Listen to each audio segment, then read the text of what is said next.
Hello again, it's me, God's comic Brad Stein. This is Brad Stein Has Issues, where comedy, conservatism, and Christianity collide in a cacophony of clarity. And I'm glad we're saying a lot of because our guest tonight, Cherie Currie from the Runaways, the 1970s band with Joan Jett and numerous other young ladies who were one of the forerunners of female-only rock and roll. She's got quite a history. You would think somebody like that would be pretty, I don't know, left-leaning progressive. No, she's actually conservative.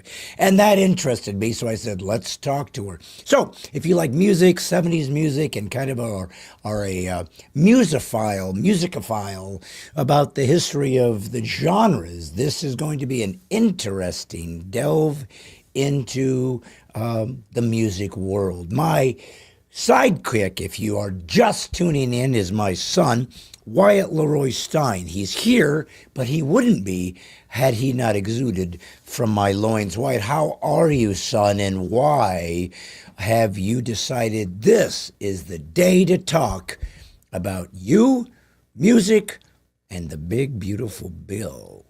That's a good question. Another one that I have for you is, where did your voice go? And can we find it, please, before we, put this out there for the world to hear? See, what I wanted to do is I wanted people to start feeling sorry for me. I come up here every Monday. I do a big, giant, fat podcast. I try to bring in the most eclectic guests there is. Last week we had Newt Gingrich, the former Speaker of the House. And this week we have Cherie Currie from the Runaways, from the 70s band that wrote Cherry Bomb, that song that was a big hit for them. So, we mix it up. We got to keep people interested. But what I found, White, is a lot of times people come on the show and they don't, or watch the show, and they don't appreciate my hard work. And so I thought, what if I found a flaw, a physical anomaly, something challenging, something that just listening to it will make people have empathy for me? And it's my voice after 4 days of touring Indiana, a comedy tour. I was in, let me think, I was in, I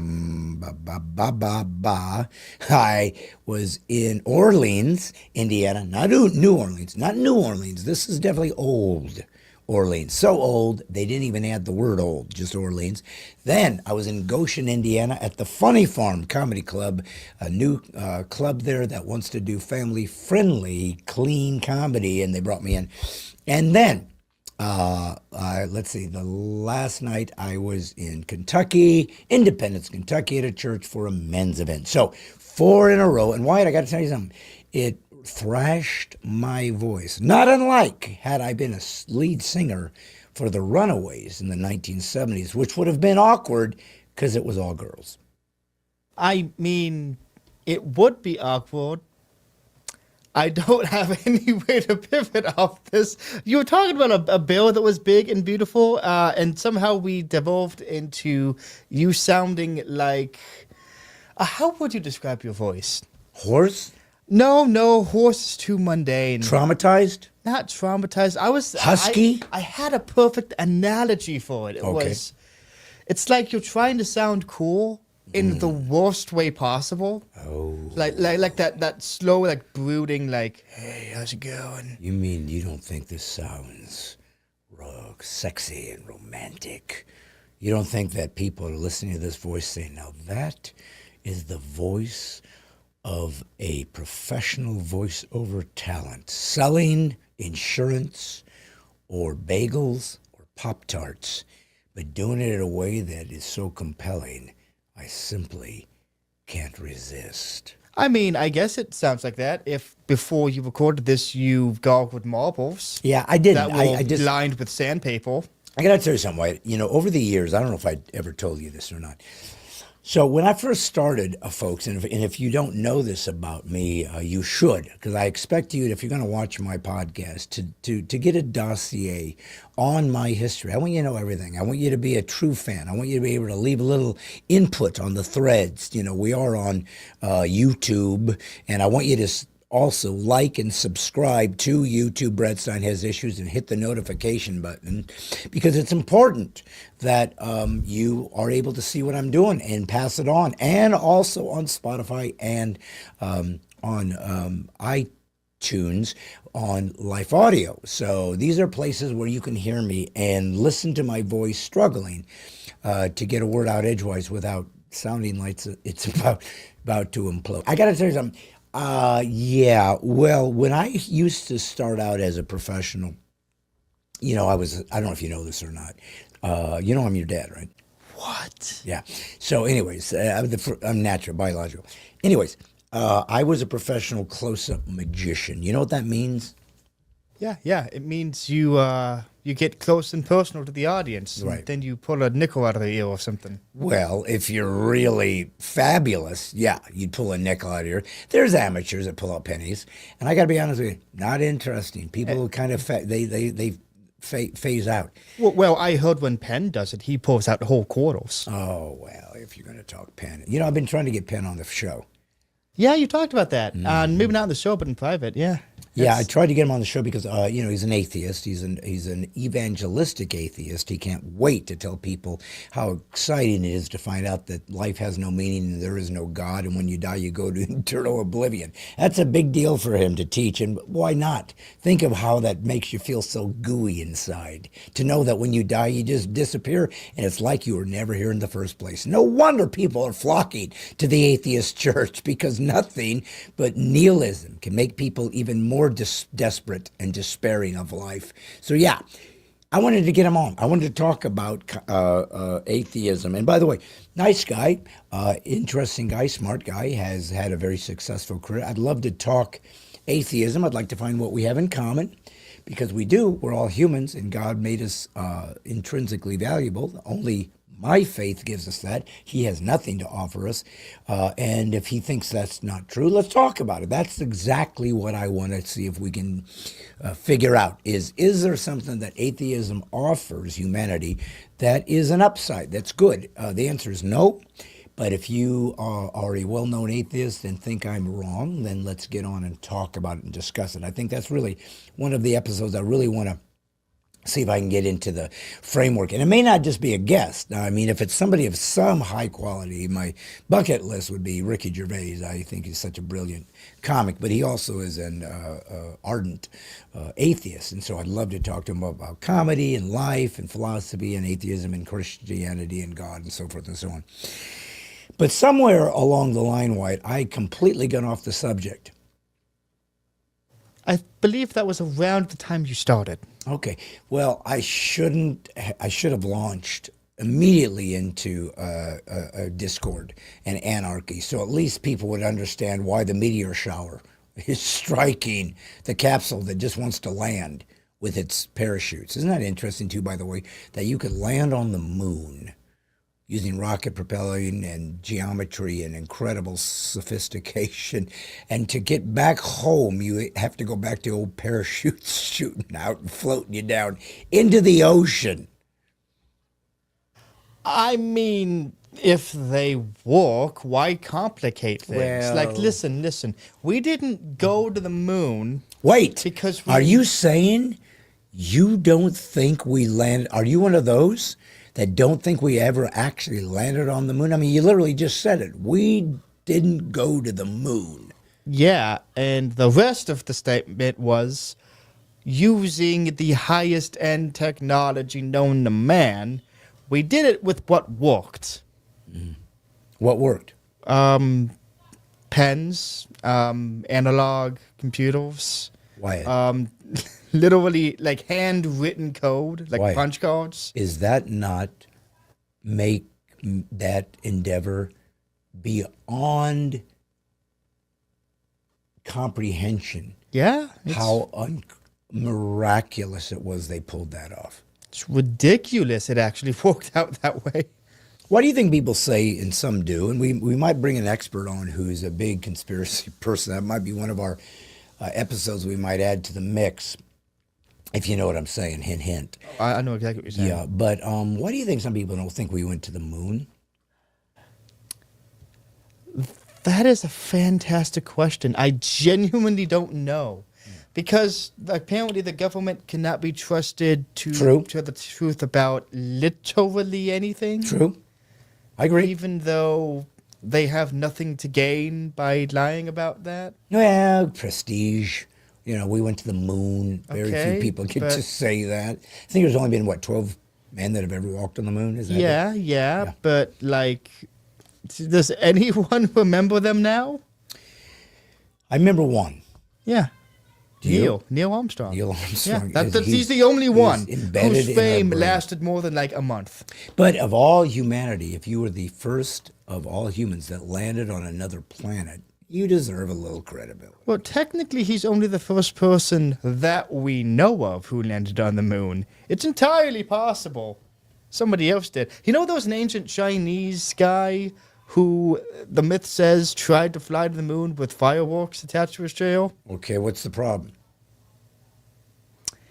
Oh, he didn't have punch cards. That's where he went sideways. Well, I mean, no. The problem was he had a few hundred rockets to get there, but he misplaced a few zeros and needed like a few billion. I got you. So, needless to say, it's up for debate whether he actually made it. Okay, well, I don't know. I guess if they landed on the moon and said, why is there a chair here? That might have given us a clue. I don't know. Maybe they landed on the wrong side. Wouldn't that be frustrating? You made it to the moon on your rocket-powered chair, landed on the dark side. You never got any credit. Just imagine you go through all the effort to figure out how to get to the moon, and it's the side that nobody can see. Well, listen, I got to tell you something, White. I was talking about when I first opened up the big, beautiful bill. That's been in the news a lot lately. Well, how could it not be? Just look at this. Look at the alliteration. Yeah, It's beautiful. it is beautiful. And it's big. Beautiful, beautiful bill. It's the BBB. Well, but here's what there was. I was trying to do a little research on it, and Wyatt, I got to be honest with you, and all you people watching, I know you come here for deep insight and wisdom and my take on things for whatever reason, because I guess your take you already know. So let's hear what a comic has to say. And I usually try to come from the angle of a spiritual realm, my faith, because that is a moral. Philosophical concept, and I think I like to see the world through those eyes, because here's the thing, Wyatt. I don't know. I could sit there and look at the bill, but I don't know what really it's telling me. I'm not a political analyst. I'm not a budgetary analyst that can look at numbers and understand what they mean. And frankly, I don't know if anybody can, frankly. I don't know if anybody really knows what's going on. I know there's a lot of scare tactics out there, like, oh, he's trying to cut Medicaid, and so he wants to scare all the old people from thinking he's going to take your prescription drugs away from you. I did a little cursory glance into it, and I was just curious. It's like, what's in this? What am I missing? And the thing about Medicaid, and it's in there, is that they were thinking about there might be some criteria they might add, like for some people, depending on the scenario, they have to work to earn it. Now, here's what I'm trying to get at.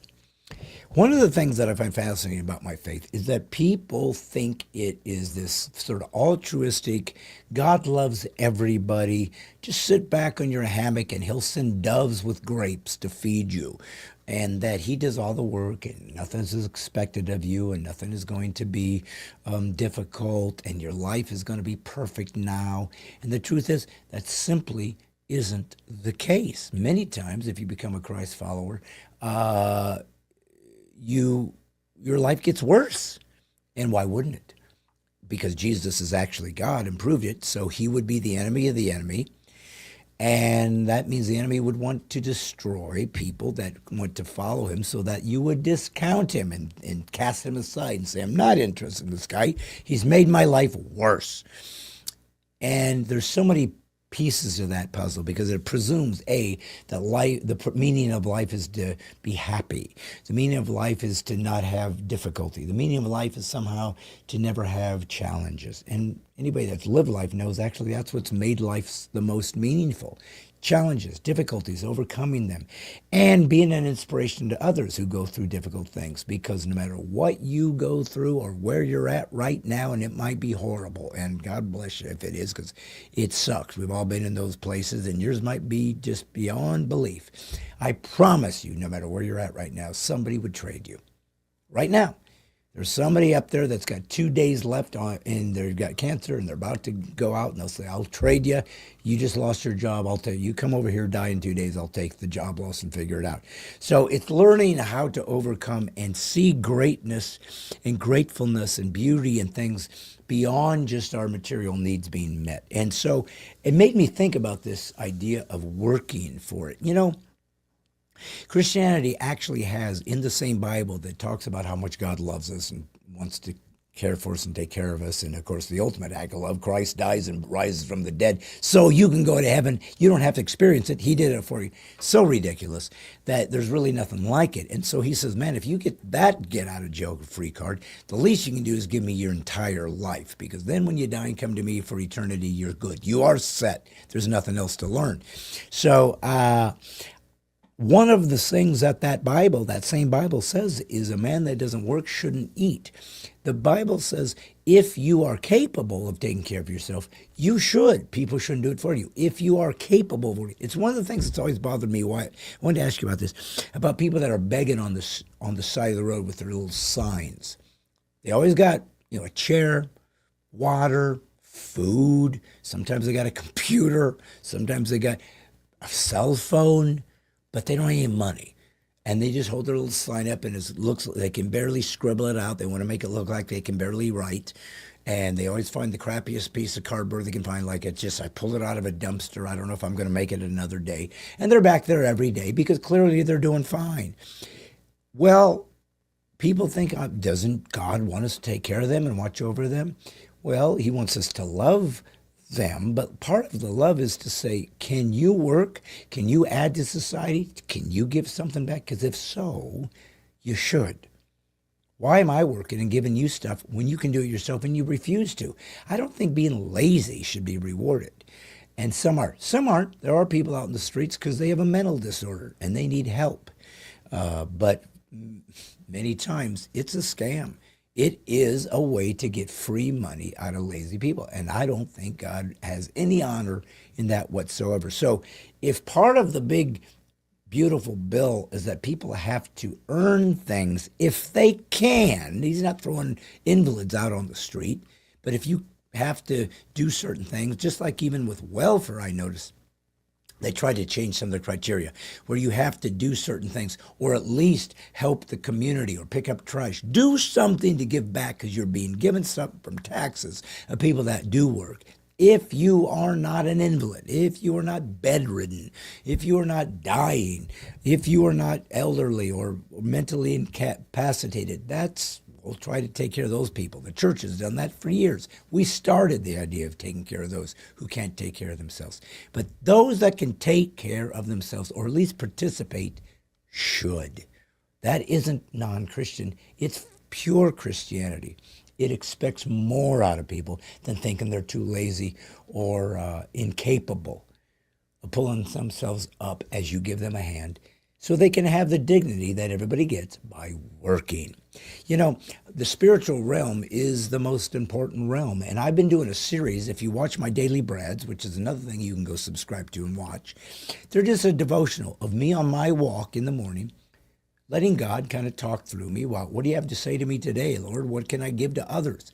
I first want him to give me something that helps me in my faith, but then I want it to be able to pass on to others. So I got a Daily Brad that was out, and I want it for those who have not seen it to get a taste for what it is. Maybe it's something you also can get a notification for. It's on Breast Science Issues, YouTube, and maybe it's some inspirational. So for those who haven't seen it, and I know those watching on a regular basis have, Karen, but for the rest of you, enjoy this latest Daily Brad.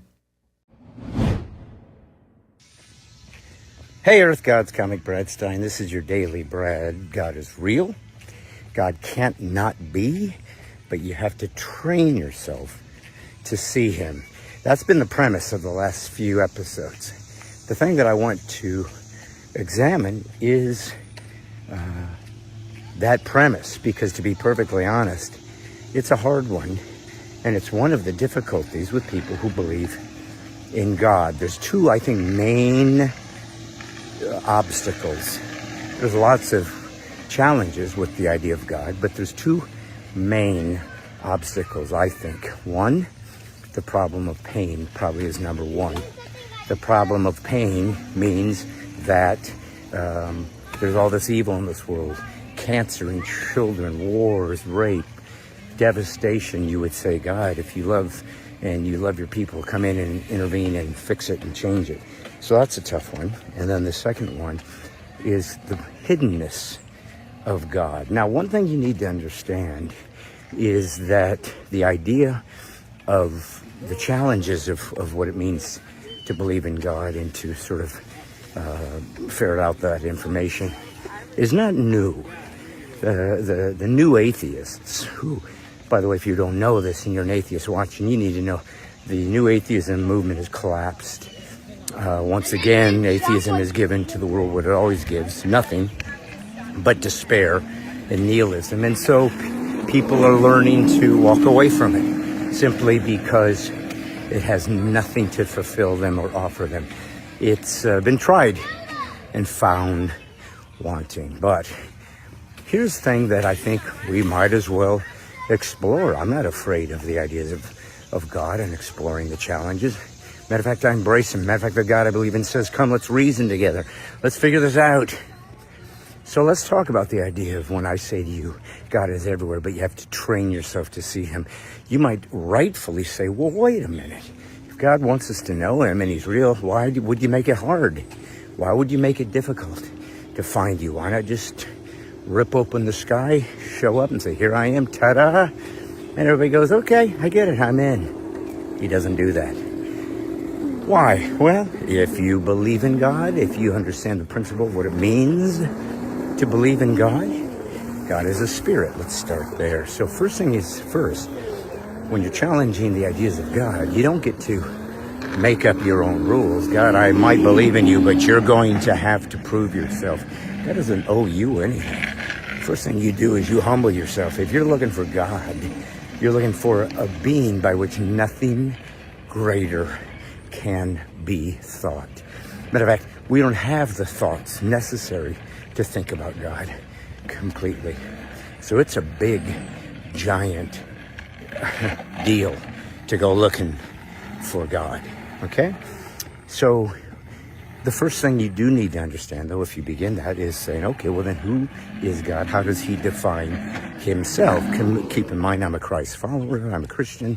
Thus I take my cues of who God is through the Old and the New Testament, the greatest, most popular, most bought, purchased, influential book in human history, the Bible. That's where I get my cues. And God is a spirit. We have to start there. You got to worship him in spirit and truth. Spirit is a transcendent image. So I want you to understand that one of the things that make God challenging is you're not going to see him like a material entity. He's not going to be like a king or a president or someone that you can look at and talk to and grab. He's a spirit. What is the spirit? It's a real substantive entity, but it does not use molecules. It doesn't use the molecular material world to define and to dimensionalize itself. Matter of fact, in order to be seen, he had to dimensionalize himself because God is not illogical. People say, well, wait a minute. If God can do anything, can he make a square circle? No. Does that mean God is limited? No. It means God doesn't do things that are illogical because he also created a natural order of things that have to behave in a certain way. If you made a square circle, then there is no logical coherence to the universe. It's anarchy. There's no plan, no order, no formula, no perfectly scripted design manual that is expected and established that we live under. Okay? So that being said, God isn't material, but he made material world. In fact, it's one of the proofs of God is, well, wait a minute, if everything needs a creator, who created God? And all that means is they don't understand what God actually is. He is the uncreated creator. He is the prime mover. He is the non-contingent. What would be the word? Singularity. Yeah? We want to use physics. He doesn't need anything. He's necessary. He starts the whole game. And he starts the whole game by creating a material world. He's not material. How could he create material world if he was already there? So he created something else that's apart from him. And that's what he interacts in. So, yep, he's going to be challenging. And he's going to be work to find him and to get deeper into him. But keep in mind, if God was real, isn't that who you'd want him to be? I mean, just by logic, wouldn't he be more complicated, more challenging, more difficult than just some average schlub that you're trying to get to know? I mean, isn't the fact that God would be mysterious and perplexing and challenging, and certainly in our limited human brains, not access to every angle of him? Of course. So instead of seeing the hiddenness of God as being a detriment or proof that he isn't, I think it's the opposite. It's absolutely the shape, the challenge of what it would be if God were real. You gotta go find him, and he'll make it possible. It's not gonna be under your terms, and it ain't gonna be easy.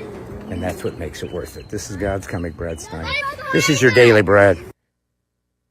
So I guess that's kind of what I'm starting to challenge people with. I really have this sense that I want to go into the atheist and the theistic model of exploration. It's what interests me. It's what I think it certainly is the single most important question in human history is, why am I here? Does God exist? Because that really is what it's all about. So even with this podcast, we have great guests. We have interesting things we're trying to talk about. We want to do more. You know, I'm a comic. We feel like should I do more comedy? But there's so many things, especially in the spiritual realm, that is more interesting to me, and I think more important, that I'm always kind of landing wherever I am at the moment. And sometimes I think it's good, and sometimes I go, I don't know, is this good? But I brought up the big, beautiful bill earlier because I do realize that people seem to like when you talk about things that are happening on the ground where everybody's observing it, everybody's looking at it. And I thought to myself, well, if I need a political analyst, somebody who's got a depth and an insight that is just bar none, well, I think we all would agree it's Wyatt. So Wyatt, I've decided that perhaps I've neglected to use your insight into the big, beautiful bill and why it's important, why it needs to pass, if you think so, and most importantly, why didn't you bring this up earlier when I was floundering trying to figure out something to say? Because you're in an insistent flubbering of this entire thing, and the fact that you sounded like a horse in the middle of the desert for 30 years was amusing to me. It really just was. So you were toying with me. Yeah, basically, and the audience, really. Beautiful. But, well, anyways, I was talking about the idea of working for Medicaid if you are physically able. Do you think you see anything flawed in that point of view, that people shouldn't be expecting free stuff? So one of the things that I've seen is people are complaining that now with this bill, if you're on Medicaid, you have to walk, which is unreasonable. Right. Except if you actually read the bill, the only people who have to walk are people without kids who are not disabled. So able-bodied people. I think working for money is a perfectly reasonable thing to expect out of a completely able-bodied person. Okay, so I fail to see the controversy in that statement. but I want you to make it. But I'm glad you brought that up because it does bring up an interesting point, Wyatt. I did a cursory glance, and that's what it said. It was that was one of the additions they thought might be important to the Medicaid scenario is that you work for it. Now, I didn't get to every detail. I didn't get an age bracket or whatever. But as you heard earlier, I said, look, I'm guessing it's not like he's throwing old people and invalids off the streets saying get to work. I said, if you can work, if you can participate, then you should do that to help earn your keep. And I would think that would be common sense. Now, Wyatt, I said that as a common sense American citizen who assumes Donald Trump is business enough to know that it'd be stupid for him to start making people in wheelchairs and blind start going to work because it wouldn't bode well for his reputation or his approval rating. So I just assumed that there's got to be something to this that probably is common sense.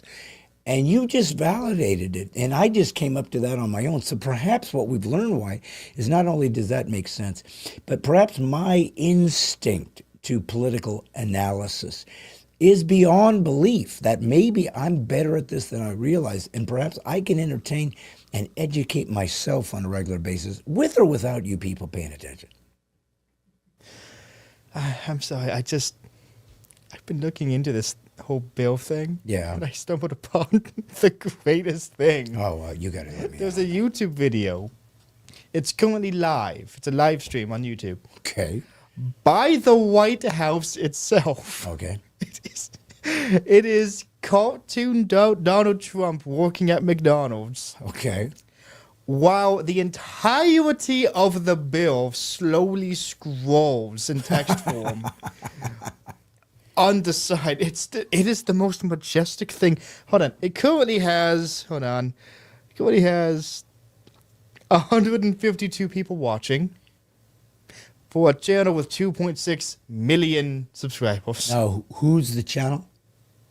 The legitimate White House. So the White House. The put this out. actual White House. So they have somebody running the show who said, here's a funny way for us to get this bill. Literally, it is advertised as like white noise to just relax to. Okay.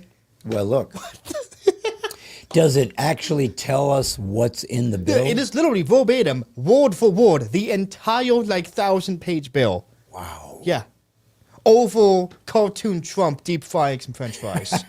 I don't understand it. That's wonderful. That is amazing. And How do you not love that type of a president that just is going to joke about himself, not take it seriously, do what he wants, whether you like it or not, and just say, this is going to be better. You're going to have to take my word for it. Folks, I don't want us just to let the government run roughshod over us and us as citizenry not put our foot down if we don't like it. We are the government. They're just representatives.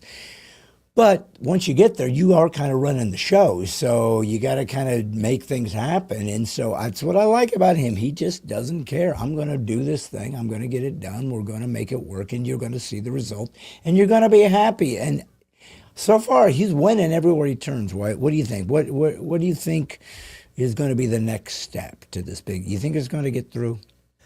Probably. I mean, the Republicans have a majority in the Senate. Amen. And it's probably going to pass along party lines. Well, we'll see. Guess. I mean, we'll see. I mean, do you think, though, that Democrats might think to themselves, what if this is actually good for the country? No, they don't. Actually, they've done a study. They've done an actual study that liberals and like left-leaning people, like literally evidence proves that they have much less of a range of thoughts. Like, they're so Really? pigeonholed in like a single idea. Well, why would they be more pigeonholed than a conservative that also has his own thoughts about what he wants? Because if you are a conservative with a different viewpoint from other conservatives, most of the time, they will hear you out. Yeah.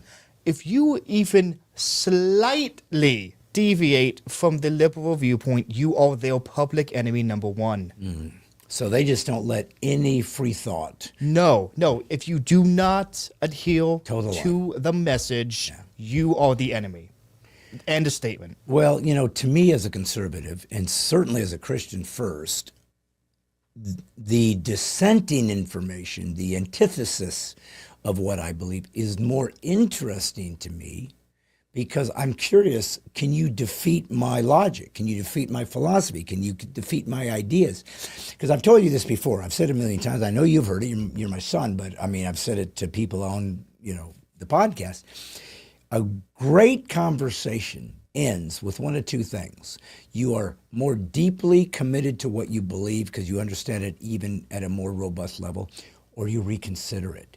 If either of those two things happen, a wonderful conversation was had. Well, you can't do that unless you're able to hear things you disagree with and try to actually see if it's a good idea. If your idea can defeat it logically, not out of emotion. Anybody can just say, I don't like that. But if you can logically prove it's wrong or the data is incorrect or that your position is better and you can prove it objectively, analytically, you should want to do that if you really believe in your point of view. Don't you want people to believe it too? They're not going to unless you bring the goods. Interesting data point there, Wyatt. I appreciate you bringing that up. And I think on that political note, that sort of dry academic political note, what a perfect segue into our next guest. Wyatt, you're a big musician, you're a drummer, you've played in bands, you've played cover tunes and original tunes that you helped write over the years. I mean, heck, I've literally recorded an entire original album. So you Somehow. you love music, and I mean you love eclectic music. You are all over the map from Snarky Puppy, which is kind of jazz fusion, to a guy that yodels. I don't know. The Chicken Yodel is the greatest song ever in this generation, and I refuse to accept any slander. Okay, well, I'll accept the Chicken Yodel then if it means that much to your son. But I want to ask you, do you know much about glam rock or things along that line? You mean like Twisted Sister? Twisted Sister, Alice Cooper, Yeah. David Bowie. Oh, yeah.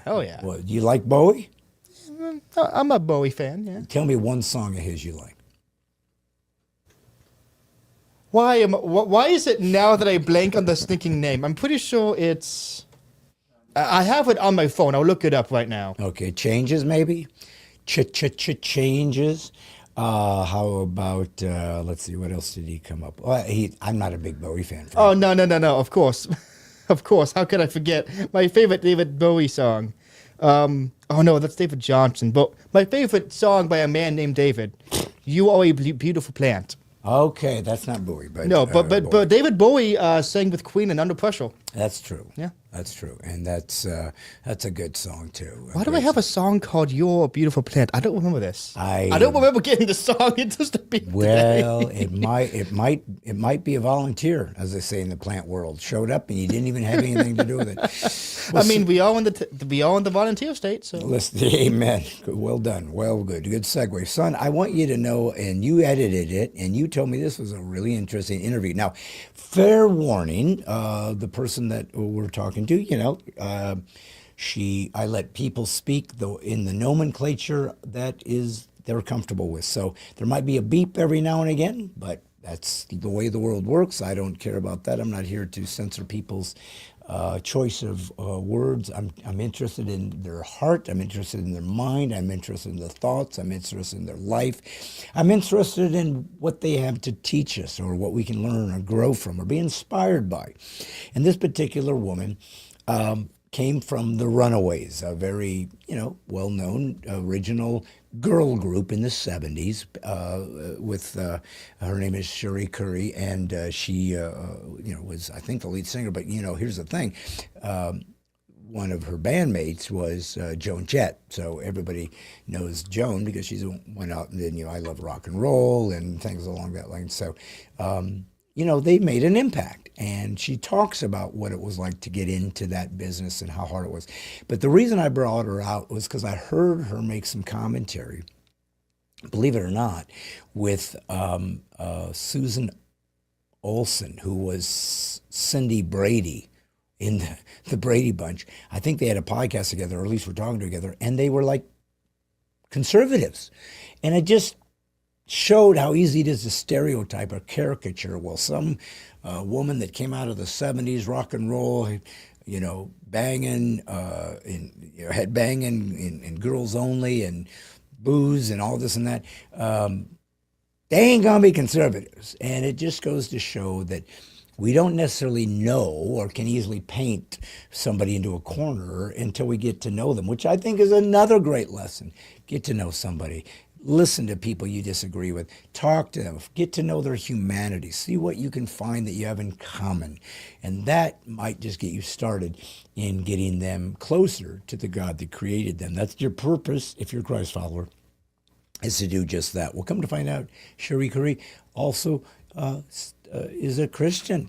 At least that is her perspective. And so who am I to judge that, but to accept her at her word and the things that she says and her fruit, just like all of us. We're all on the journey. But this was an interesting conversation.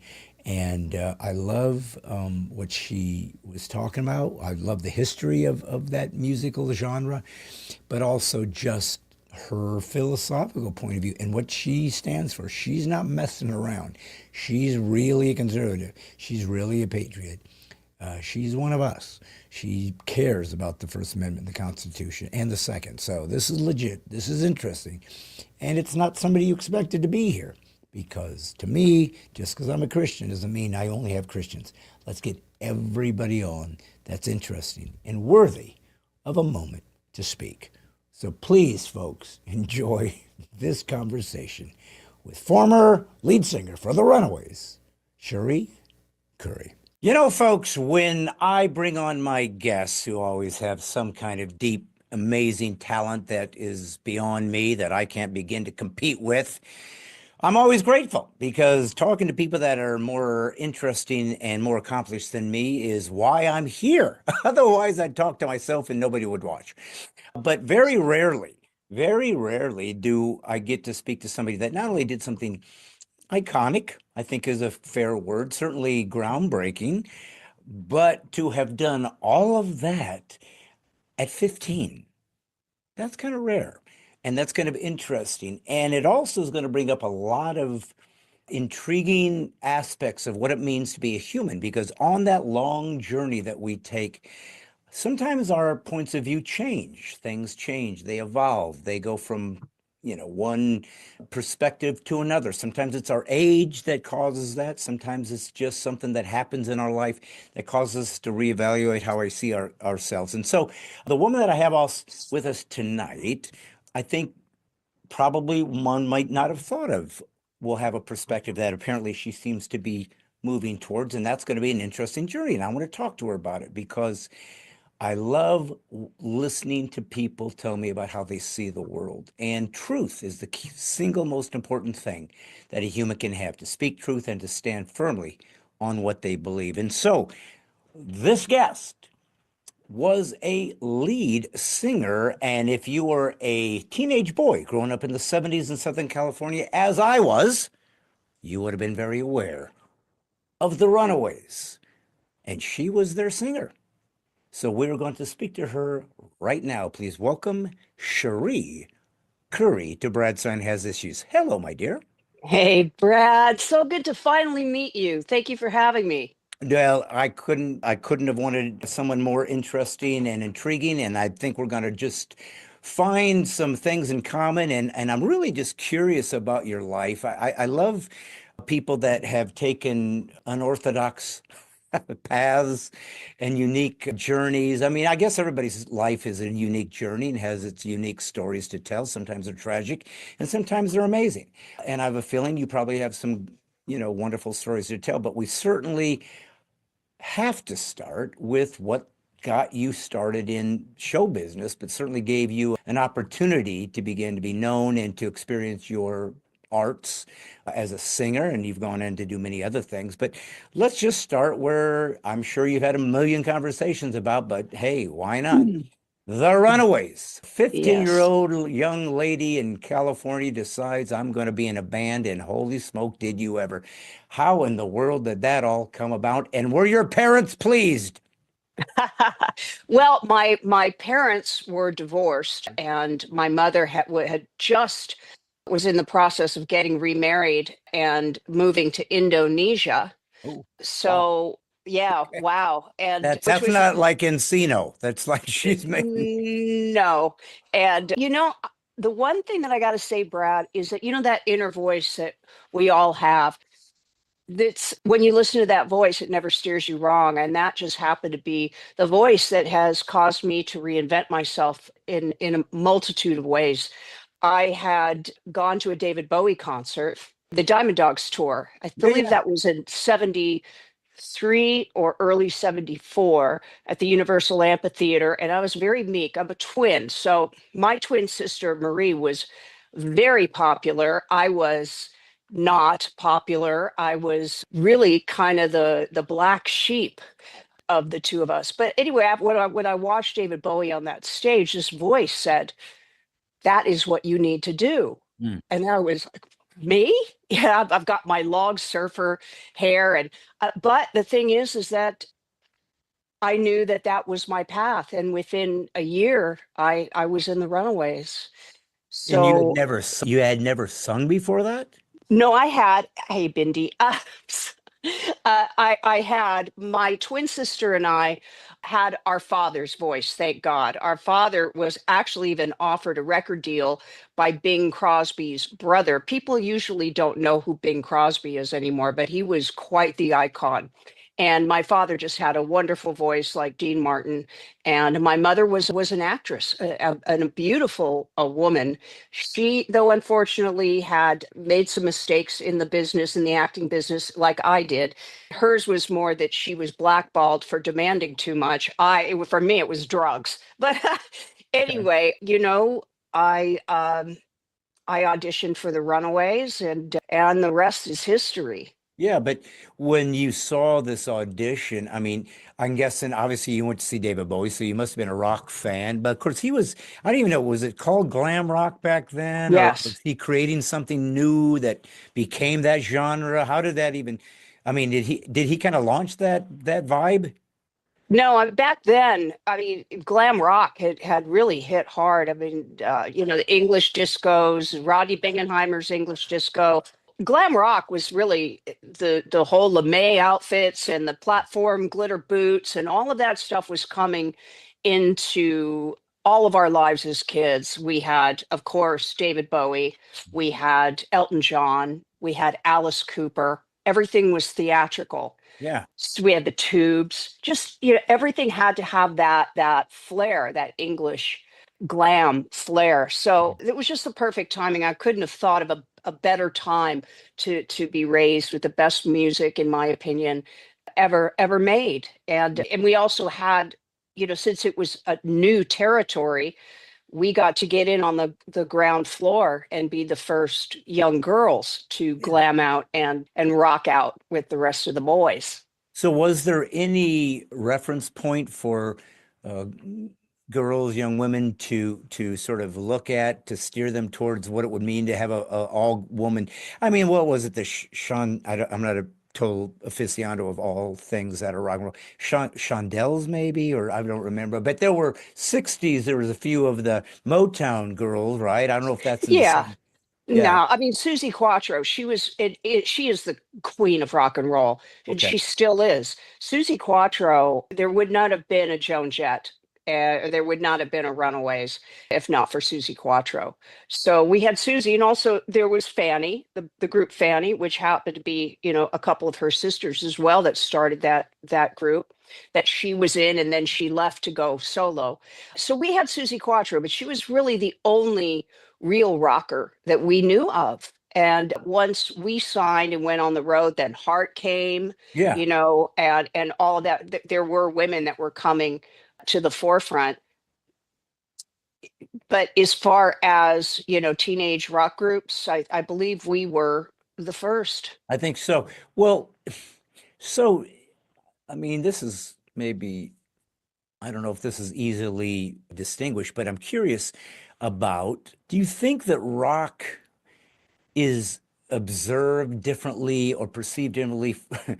I mean, now it's gone so far down the road that maybe it's all blended together, but how women maybe would have perceived rock compared to men, because you didn't think of women as being rock stars. It was like, that's not your territory, that's for guys.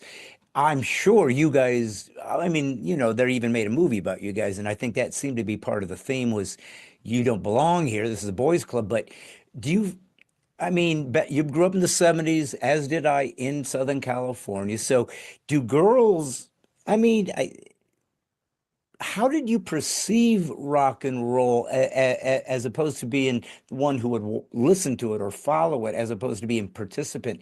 What made you make that kind of a leap that maybe a lot of girls simply wouldn't have thought that is feasible for them? You know what I'm saying? That you saw it differently, I guess is what I'm getting at. We didn't really have time to see anything. It happened so fast. And I mean, I'd never been on a stage before, um, besides doing, a talent show as David Bowie in the Yeah. seventh grade, which I won, by the way. In the movie, they had me losing and them throwing food at me. And that isn't what actually happened. I won that talent show. But you know what?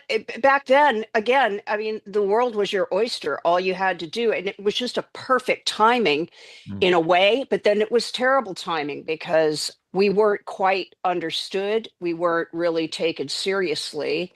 And we were laughed at a lot. But then we also had bands like Cheap Trick who opened for us. Tom Petty and the Heartbreakers opened for us. Really great guys in the music industry that protected us in a way. We're still friends to this day. Of course, I feel so bad about Tom Yeah. passing, but all the guys in Cheap Trick still we're still friends. But we were just on the ride, letting destiny drive, and our music was very different. Thank you, Kim Fowley. It was very simplistic, three chord hard rock and roll with lyrics that resonated with young girls and boys, especially in Japan, because in Japan, women still walked like 5 feet behind the men, and so we were just enormous in Japan. But it was a flash in the pan that literally lasted almost 50 years.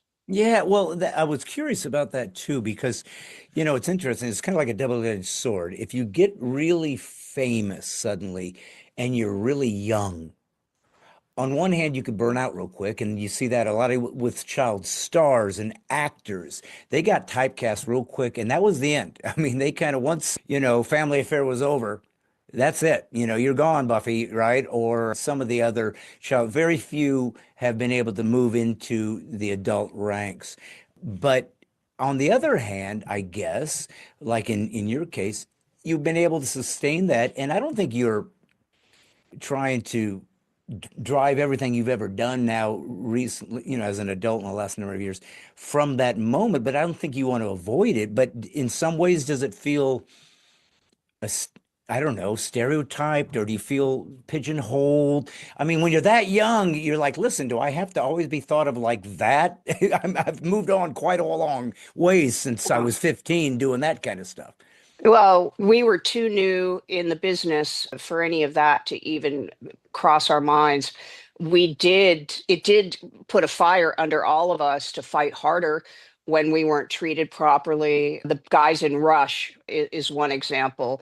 We were opening for them at Cobo Hall, and even though we were on the same record label, Mercury Records, they were tossing out, paper onto the stage. And I jumped off. Everything was choreographed in the Runaways, but I had to jump off Sandy's drum riser, which was a couple 3 feet high, and I was in 66-inch platform boots, and I hit one of those pieces of paper, and I slid right to the end of that stage on Cobo Hall in front of thousands of people. And I'll just never forget seeing photographers, reaching up, dropping their cameras to try to catch me.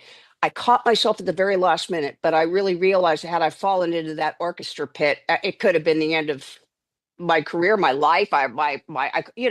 It just, so we had a lot of guys that just laughed.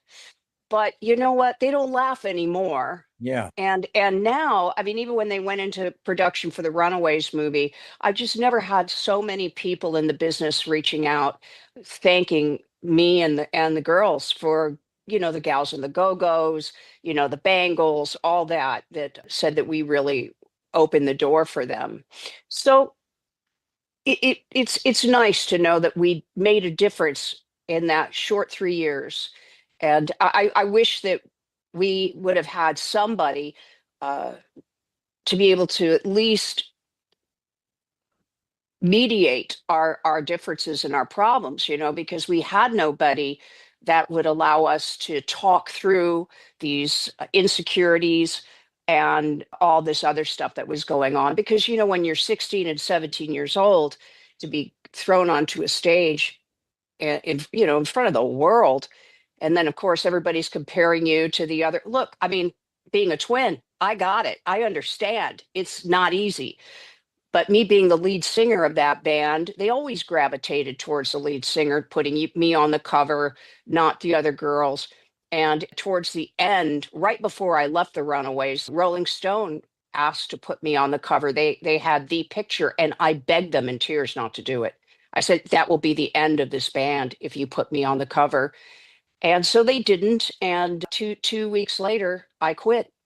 Wow.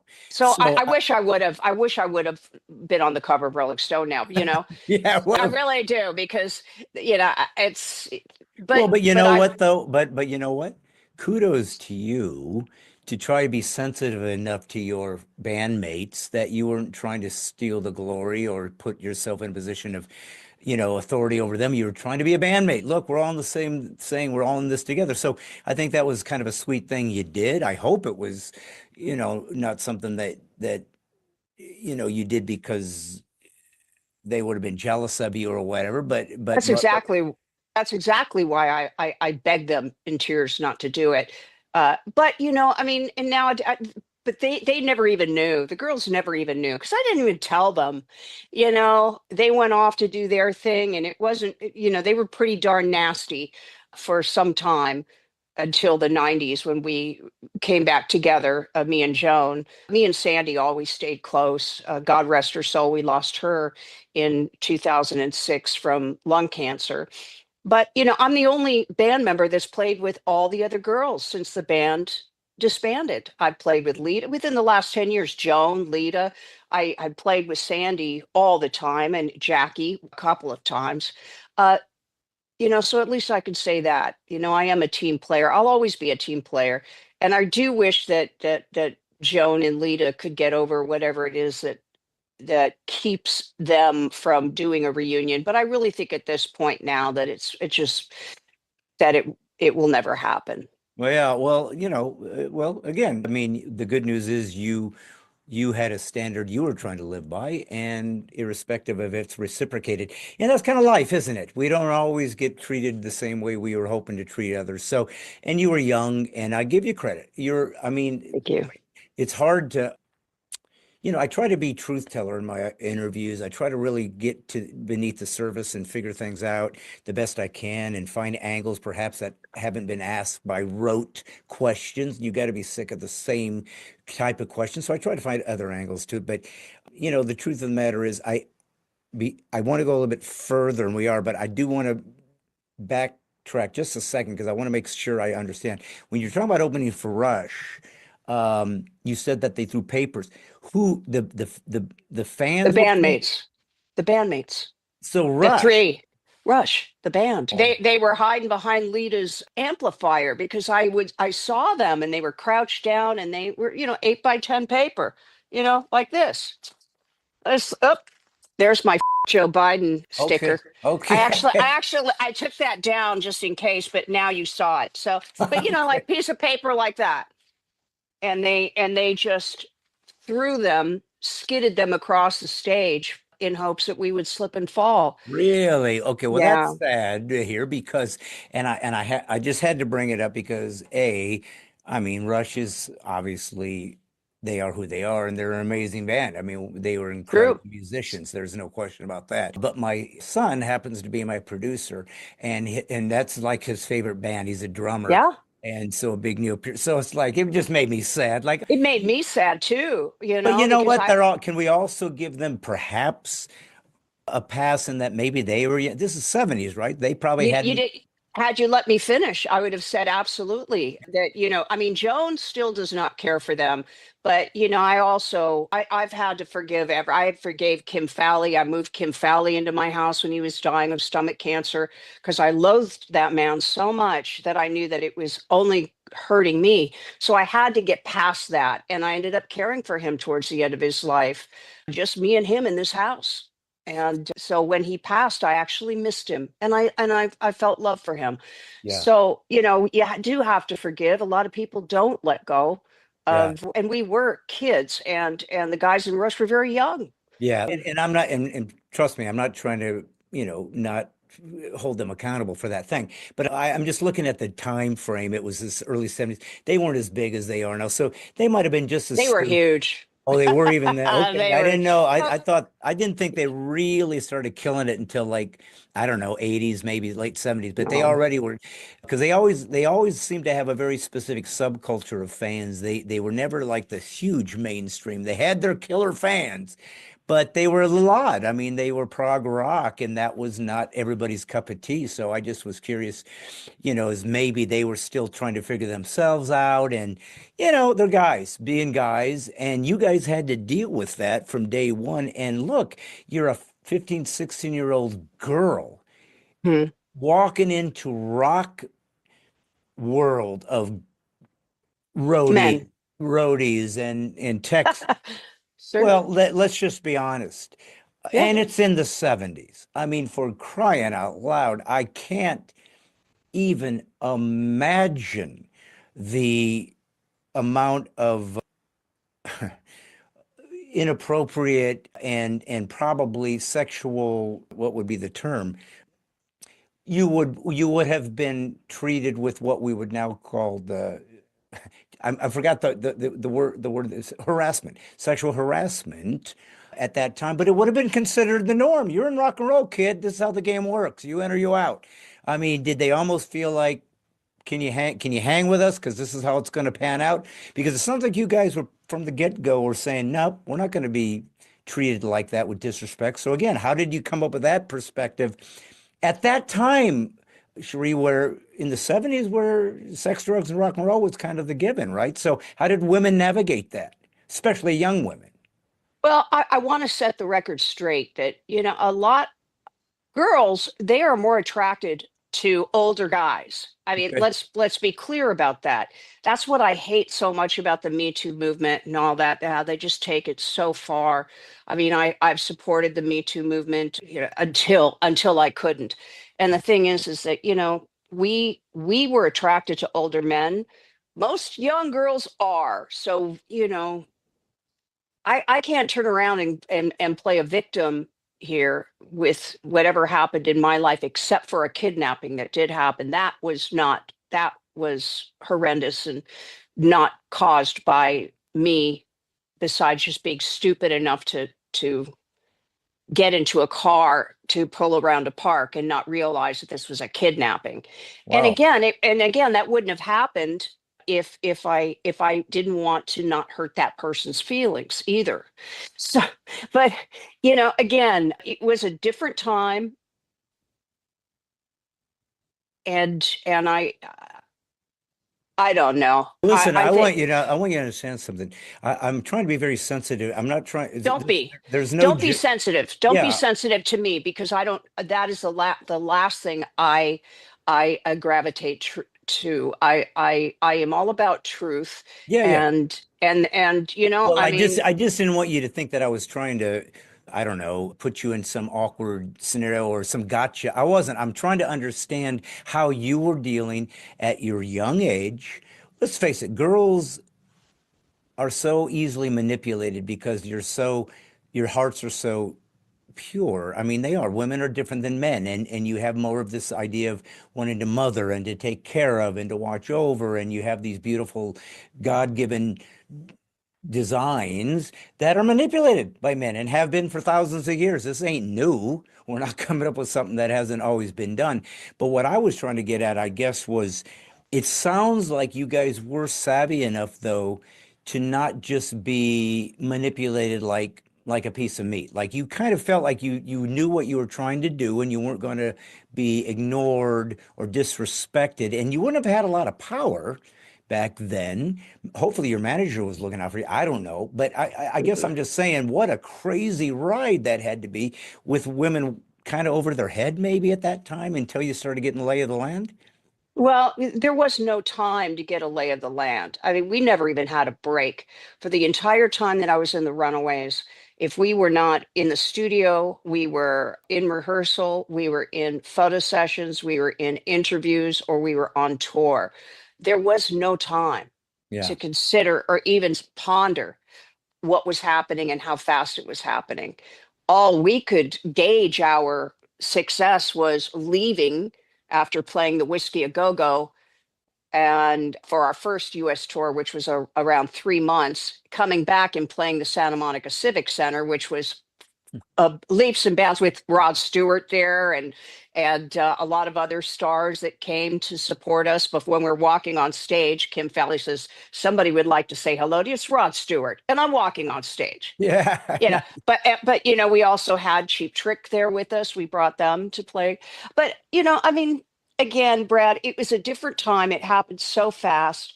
And now that I'm 65 and my son is 34, I can look back now and really see what the dynamic was, Yeah. from standing on the outside looking in, because on the inside was just pure chaos. Right, right. Okay. Well, so is there any, I guess I want to go back to that stereotyping or pigeonholing idea because clearly we're the same age. So, you were a woman that's lived her life and have obviously had much more angles of how you're going to live your life, the type of career you might go, different places you might pursue, different ideas and thoughts. Like anybody does as we get older, tastes change. We just maybe we're more tempered, maybe we're more even keeled, maybe we've gone off the edge. Depends on how you ended up. Sounds like you've done pretty well for yourself. But is there a curse, I guess, in some respect, for having a very specific stamp about who you are, stereotyping you at a very young age, like you said, before you really had a chance to kind of look at it and go, is this the direction we want to go? Is this No, there was no time for that. Again, like the corset for Cherry Bomb was my idea. And okay? that is, again, being on Santa Monica Boulevard at the Starwood. And we went to do a sound check, and there just happened to be this single corset across the street in this little tiny stop. And I could see it across the street, and I was drawn to it. And I went to it, and I pressed my face up again, and I went, "Oh my God, that is what I need to wear for Cherry Bomb." I mean, and I'm 16 years old, just turned 16. So I introduced the corset to Kim Fowley and Scott Anderson, who was the managers at the time, and they loved it. And we were just balls to the walls, Brad. Okay. We had to be.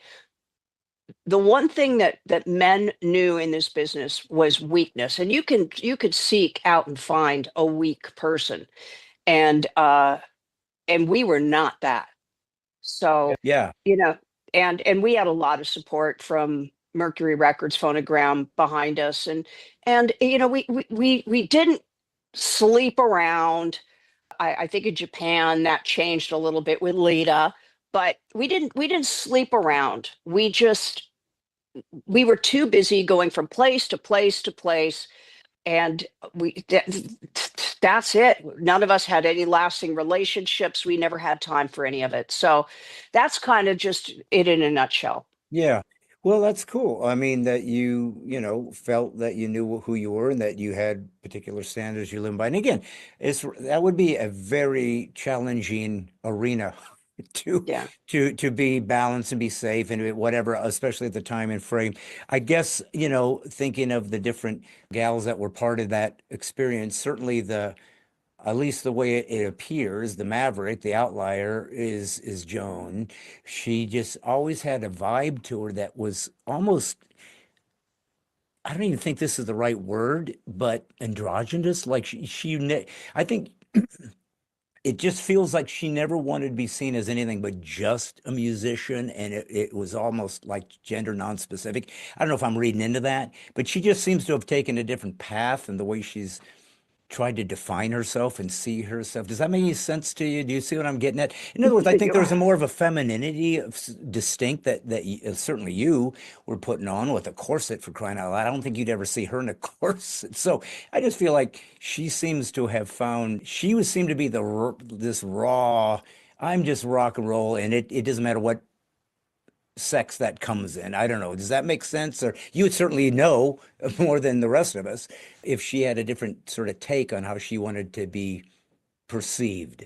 Well, I saw Joan when we first met her. She was one of the most insecure people I'd ever met. I mean, she would have to pull her hair over her face. She had her skin wasn't very good.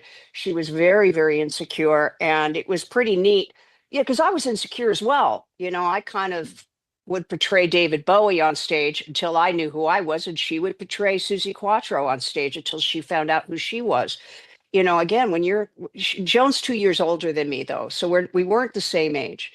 But Joan was very, very lucky, as was Lita, to come out of the Runaways and find just fantastic management. Hmm. Sharon Osbourne for Lita Ford made her. Period. That's it.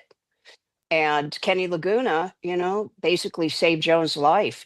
She was not doing well after the Runaways broke up. After I had left and the girls went on without me as a four-piece, it didn't end well for any of the girls. Okay. A lot of And drugs that I never would do in a gazillion years. They got into the hardcore stuff then.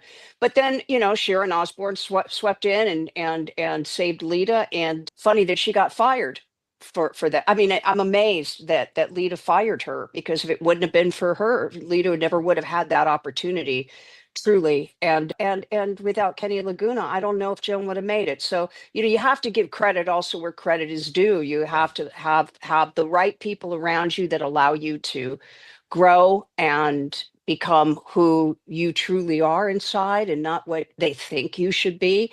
And the girls were very lucky with that. folks, this is Yeah. Cherie Currie. You need to Thank you, look her Brad. up. You need to go see her shows. Go listen to her music. Go see what she's up to and what she's accomplished, and be inspired by that. If you're a woman that wants to go out and be in the arts, hi, she blazed the trail. Be proud of people that have done hard things and difficult things, and show that you can do it if you're willing to work hard enough. But that is the American dream, and it's still real, but you have to put it into place. Remember, folks, if they ever say you're being politically incorrect, always say thank you for the compliment. That means that you are a truth teller and you are not being controlled by others. And I'm a comic, and Cherie is a singer actress, but Chainsaw artist. we're just doing yeah, and a chainsaw. So we're going to talk about that later. But hey, Okay. guys, I'm just doing Thank what you. I'm supposed to do, which is put the woke back to sleep. See you I next. love it. Ugh.